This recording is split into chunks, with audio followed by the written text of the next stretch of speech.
Pekne vás pozdravujem. Opäť som tu s novým návodom. Olíviu už poznáte, tentokrát je to taká skrátená verzia šatky. Máme už klasickú trojuholníkovú šatku, máme vrep, čiže taký podlhovastý pléd. No a návod na čiapku a bezprstové rukavice si viete stiahnuť zdarma v našom e-shope alebo na Ravelry. A teraz si ukážeme, ako si urobíme takúto túto podlhovastú, alebo teda takú tú tiahlu s dlhšími cípmi, pletenú šatku, ktorú využijete ideálne v jesennom zimnom období na zahriatie krku, a to či už do kabátu, do výstrihu alebo do bundy. Toto je moja verzia olívie a čo vám môžem prezradiť je to, že tieto bezprstové rukavice, dve čiapky, jednu vo verzii, kde je vlastne tmavá a tá línia hladká a kontrastná je vlastne tá žltá. A rovnako ako toto je vlastne pletená táto čiapka. Všetky tieto veci vyšli z dvoch týchto úžasných kobiek a ešte stále mi zostalo po 50 gramov, takže sú to tzv. Nezničiteľné klbká. Tak, ja som si veľmi piruetku obľúbila. Verím, že aj vy, ktoré ste ju mali, tak ste s ňou spokojné. No a tie farby sami vidíte, že sú fantastické, takže rozhodne, ak máte záujem si urobiť takýto zimný setík, tak toto je na to ako stvorené, pretože z týchto dvoch kobiek vám vyndú, hovorím, dve čiapky, rukavice, táto šatka, alebo prípadne jej väčšia verzia, keďže ešte stále mi zostal nejaký ten materiál. Konkrétne sú to farby 708 a 842, ale samozrejme môžete zvoliť vlastnú farebnú kombináciu. Ja som použila túto a aj si v tomto videjku ukážeme túto farebnú kombináciu, len teraz v opačnej verzii, ako je táto. Originál, ktorú som plietla, kde som vlastne túto tmavú farbu použila na tieto kontrastné vystúpené riadky pletené z rubovej strany hladko, a túto 708 som použila vlastne na tieto riadky pletené hladko z prednej strany, a teda vlastne z rubovej verzie je to obrátko. Ale ak poznáte ten vzor, tak už ho poznáte, že toto je naozaj rýchly a veľmi obľúbený, pre pletiarky ideálny, pretože sa dá pliesť pomaly po slepiačky. Ja už to tak robím, keďže vyše 30 rokov pletiem. No a tie ostatné, keď sa do ňoho dostanete, tak to budete mať tiež radi, pretože je to potom vlastne hladko, obrátko a dva riadky hladko, takže to ide úplne super. Poďme si ukázať, ako na to. Tak, čo ešte budeme potrebovať, sú samozrejme ihlice. Ja túto piruetku pletiem na 4,5 ihliciach. Každopádne si spravte skúšobnú vzorku a prispôsobte si to, pretože každý pletieme inak. Ja pletiem trošku voľnejšie, takže preto používam menšie ihlice. A ešte som vám zabudla povedať, rozmer tejto šatky, na ktorú som použila zhruba 85 gramov z každého toho klbka, je na šírku 180 cm široká a táto stredová šírka, čo je vlastne ku krku, je 55 cm. Tak, začínala som ju tmavou farbou, tentokrát začnem pre účely tohto videjka tou svetlou, aby sme videli, ako to vyzerá v opačnej verzii. No a nahodíme si klasicky 3 očká. Nechajte si tam dostatočnú nitku na začistenie, aby sa vám s ňou dobre robilo. Ja potrebujem vždy takú dlhšiu, keď to dokážete spraviť s kratšou, kľudne. No. A poďme rovno na to. Tieto 3 očká si upletieme hladko. U mňa ste si už zvykli, že ja pletiem toto hladko vlastne do zadnej nitky. Nič to nebude meniť na tom vzore, keď si budete pliesť klasické hladko obrátko. Takže nie je s tým problém, preto budem aj hovoriť hladko a obrátko a nie do zadnej a do prednej nitky. Hneď v druhom riadku si pripájame samozrejme druhú farbu. A to jednoduchým spôsobom. Tiež si nechám dostatočne dlhú nitku na začistenie a na zašitie, tak aby som s ňou vedela pracovať a aby sa mi nevtiahla do pleteniny. A prvé očko si iba jednoduchým spôsobom takto hladko upletiem, potiahnem aj prvú, aj druhú nitku. A teraz si spravíme takú fintu. Nebudeme pridávať zo spodku alebo nahadzovaním, ale pozrite sa na to. Takto si krásne zvrtneme očko, spravíme takúto slučku a tu si iba týmto spôsobom potiahneme na ihlicu. Ešte raz vám to ukážem, nič komplikované. A nechám ju na ihlici. Následne ju potom samozrejme v rubovom riadku budeme pliesť. Druhé očko hladko. A opäť si pridáme tým istým spôsobom, čiže urobím si tu takúto ako keby malú slučku a tu si zoberiem na túto pravú ihlicu. A posledné očko upletiem hladko. Takže taký nový spôsob pridávania, možno ho niektoré poznáte. Ja som zvolila preto tento spôsob pridávania.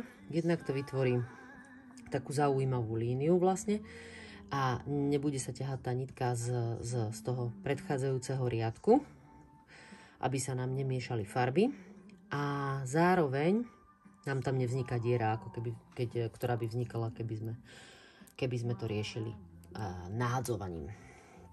No a samozrejme v tomto prípade, keďže sme začínali opačne, tak sa nám opačne budú rysovať aj farby. A teraz s touto tmavou robíme vlastne tieto dva riadky, tuto pomedzi tieto vystúpené. Takže všetky očká v rubovej strane tmavou farbou robíme vždy obrátko.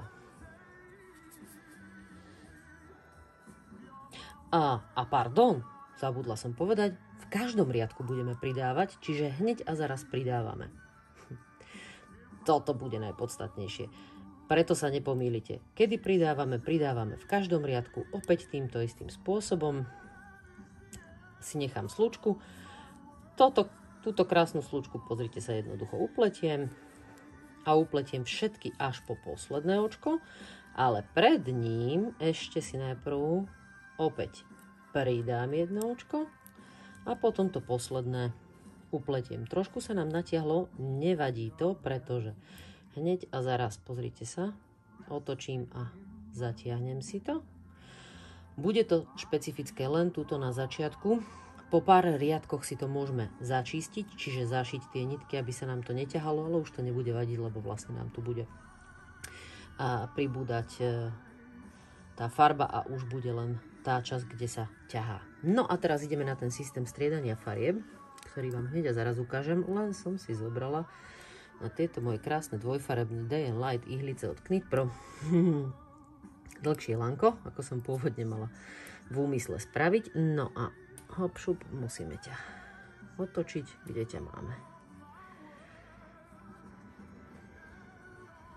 Takže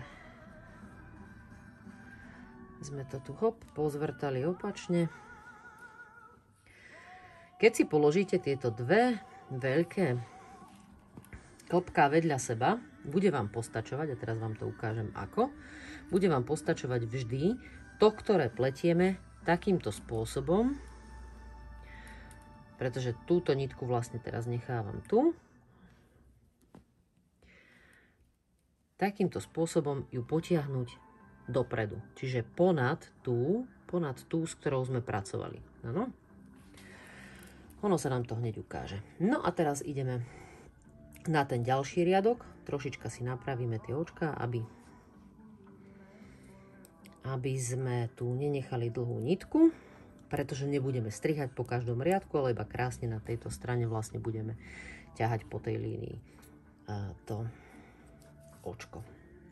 Prvé očko hladko, potiahnem si samozrejme tú predchádzajúcu farbu a opäť pridám tým istým spôsobom jedno plus a všetky očká hladko. Naozaj toto zvládnu aj začiatočníci, pretože je to len hladko a obrátko. A pred posledným očkom samozrejme jedno takýmto pridaním pridám. A posledné tiež upletiem. Krásne sa nám tu akurátne kontrastne vyfarbili, pretože niekedy, ako môžete vidieť, aj tu je tmavá kombinácia, tak to spraví takú tmavšiu líniu, ale teraz do videa sa nám to podarilo dostať s týmto veľkým kontrastom. No a poďme na to.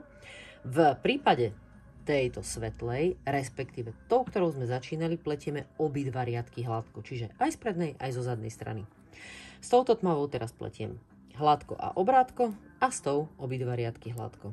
Takže prvé očko hladko, nezabudnem si pridať, tým získavam vlastne opäť jedno očko, všetky ostatné hladko.